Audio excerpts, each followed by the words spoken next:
ചിങ്ങം പിറക്കും മുമ്പേ കാവായ കാവൊക്കെ പൂത്തു നിറയും. എല്ലാ കാട്ടുചെടികളും പുഷ്പിക്കും. ഭൂമിയിൽ നിന്ന് സ്വർഗത്തിലേക്ക് ഒരു ഓണഗന്ധം ഊഞ്ഞാൽ കെട്ടും.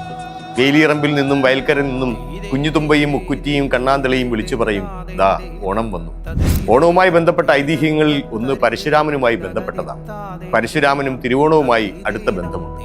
പരശുരാമൻ ബ്രാഹ്മണർക്ക് ഭൂദാനം നടത്തിയത് തൃക്കാക്കരയിൽ വെച്ചായിരുന്നത്രേ.